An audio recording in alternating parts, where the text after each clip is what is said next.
어쩜 이렇게 시간이 안 가는지 정말 버스 안에서 고인 이불 속에서 고인 고인은 언제나 너에게 고인 고인. Assalamualaikum warahmatullahi wabarakatuh. Perkenalkan, kami dari kelompok 1, kelas 9A. Nama saya Farhana Amalia, absen 14. Nama saya Amalia Dwi Febita, absen 3. Perkenalkan, nama saya Nadia Isa Maulana, absen 20. Nama saya Andika Setio, absen 4.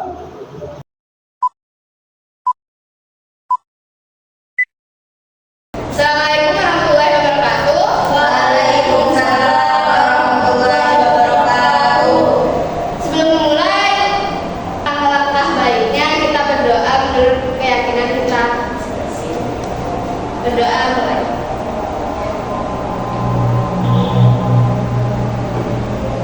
Berdoa selesai.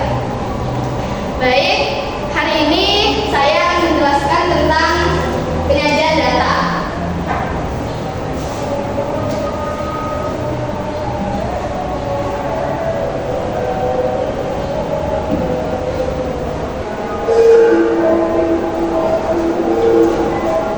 Nah, data itu adalah kumpulan dari datum.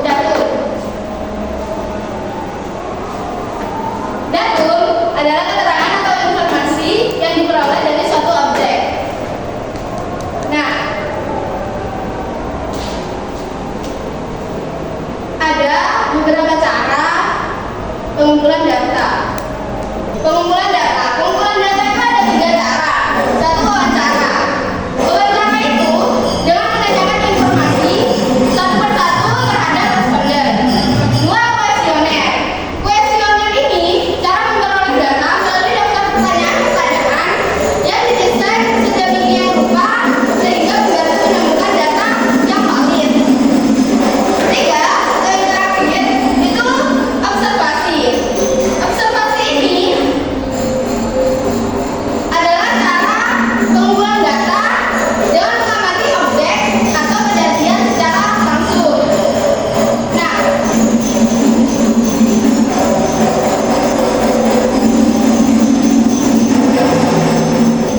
Nah, di sini ada cara memperoleh data.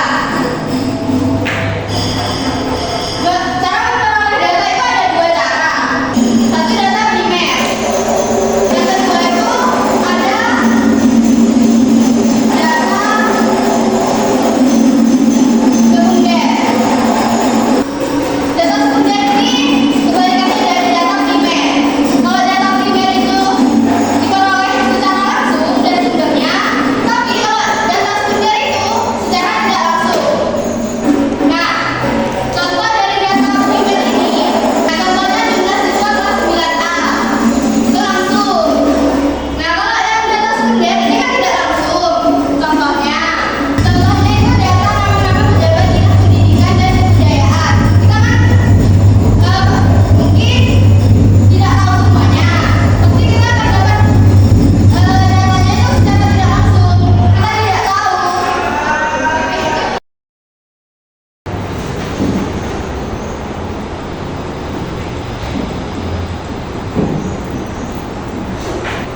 Mengolah dan menyajikan data dalam bentuk tabel. Agar data dapat mempunyai makna, maka data harus diolah dan disajikan dalam bentuk tabel maupun diagram. Macam-macam penyajian data dalam bentuk tabel atau daftar itu ada 3. 1, tabel baris kolom.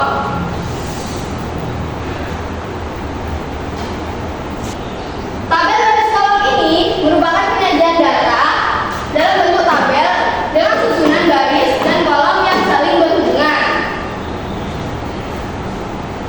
Tabel ini biasanya digunakan untuk data yang terdiri atas beberapa baris dan 1 kolom. Contohnya, contohnya seperti lulusan di suatu daerah. Nah, di tahun 2015, lulusan SD itu sebanyak 20, lulusan SMP 15, SMA 10, dan S1 5. Jumlahnya berapa?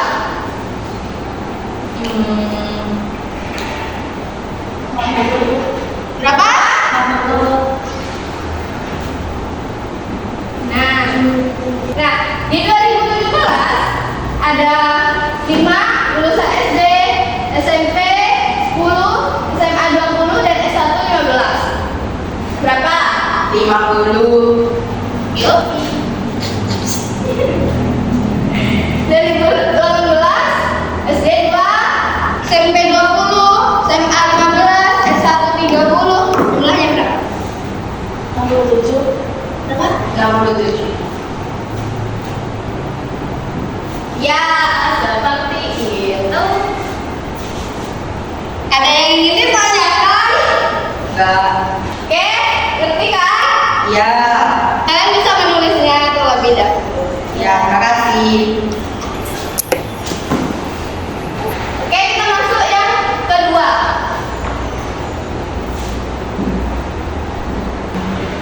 Tabel kontingensi ini merupakan tabel yang disusun berdasarkan tabulasi data menurut dua atau lebih kategori.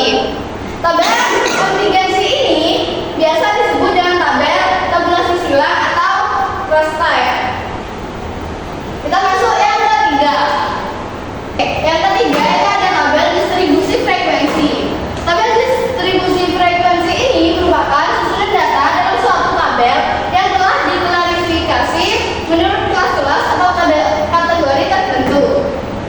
Nah, tabel distribusi frekuensi ini menurut pembagian kelasnya dikategorikan dua bentuk. Yang pertama ada distribusi frekuensi kualitatif atau kategori. Nah, ini biasanya pembagian kelasnya berdasarkan kategori tertentu dan banyak digunakan untuk data berskala nominal. Nah, yang kedua ada distribusi frekuensi kuantitatif atau bilangan. Terdapat dua macam kategori, yaitu kategori data tunggal dan kategori data berkelompok atau bergolong. Bisa ditulis. Ya. Apakah ada yang ingin ditanyakan? Ya. Oke, silakan ditulis.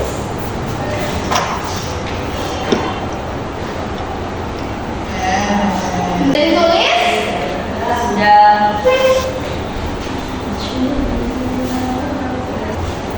Contoh dari tabel distribusi frekuensi.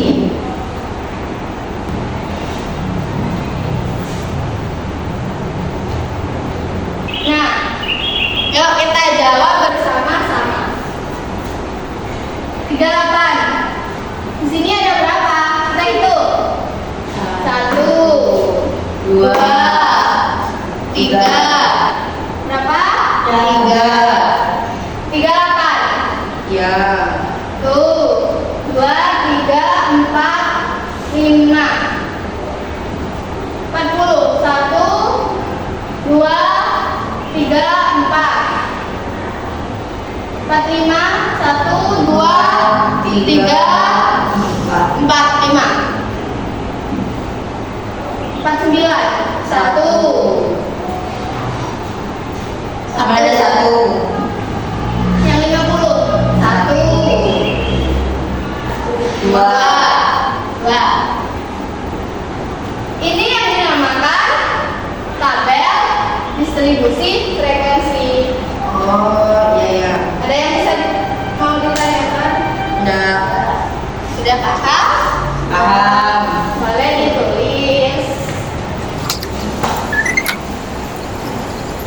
Baik, sudah ditulis? Sudah. Saya hapus.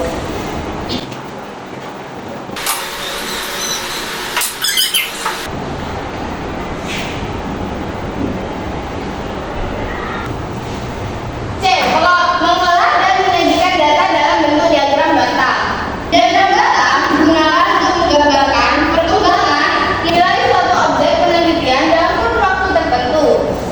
Diagram batang membutuhkan sumbu data yang menyatakan kategori atau waktu dan sumbu tegak untuk menyatakan nilai data. Sumbu tegak atau sumbu data ini dibagi menjadi beberapa skala bagian yang sama. Ada yang ingin ditanyakan? Sudah. Kita masuk ke contohnya. Kita jawab kayak ini. Kita hitung bersama.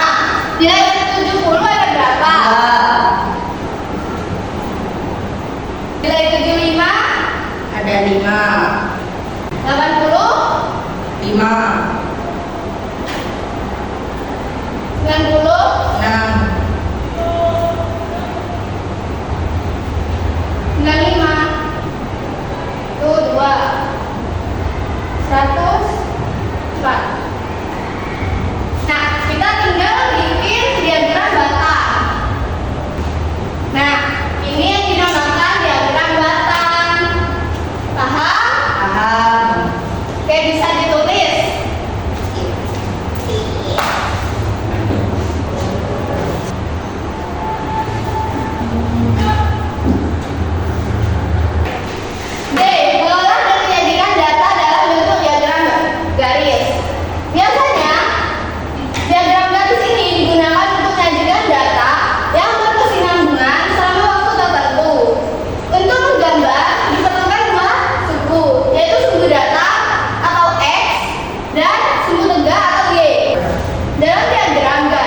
bentuk data berupa perkembangan dari waktu ke waktu.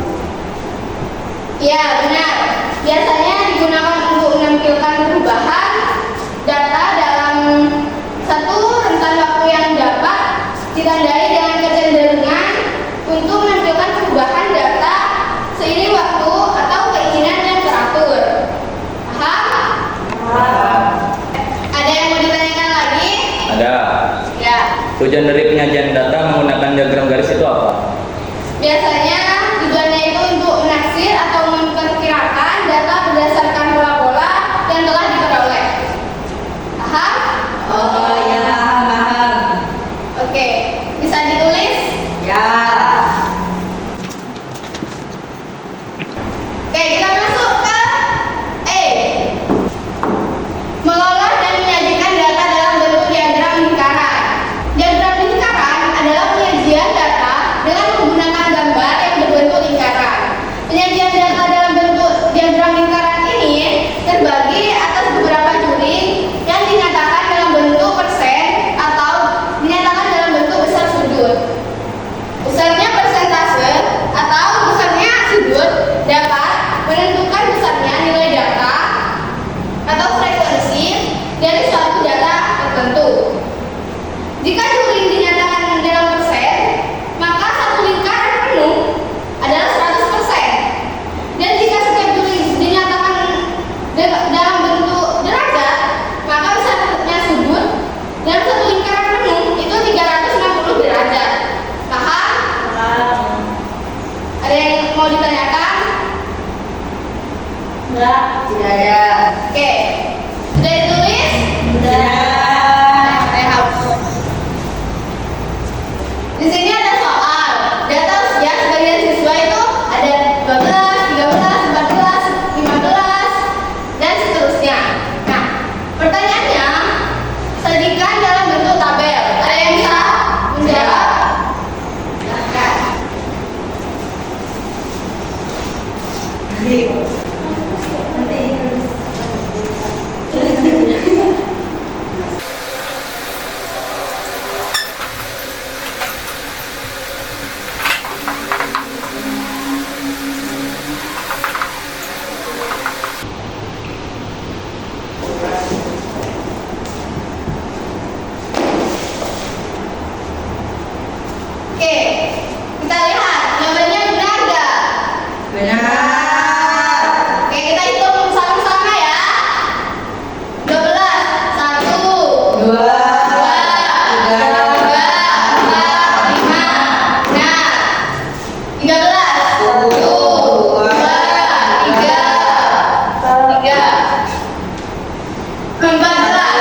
Sama yang terakhir melon 6. Ya benar, bagus.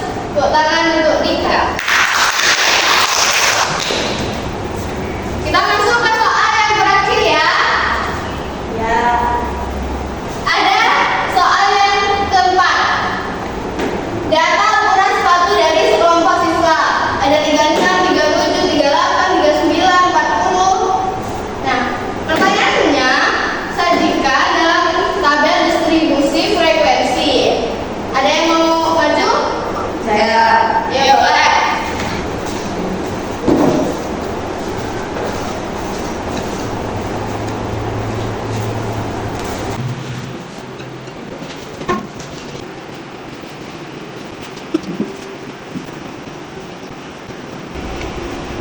Sudah. Yes, ya. Oke, kita lihat ya. Di sini 3, 6, 4. Kita hitung. Tuh, 2,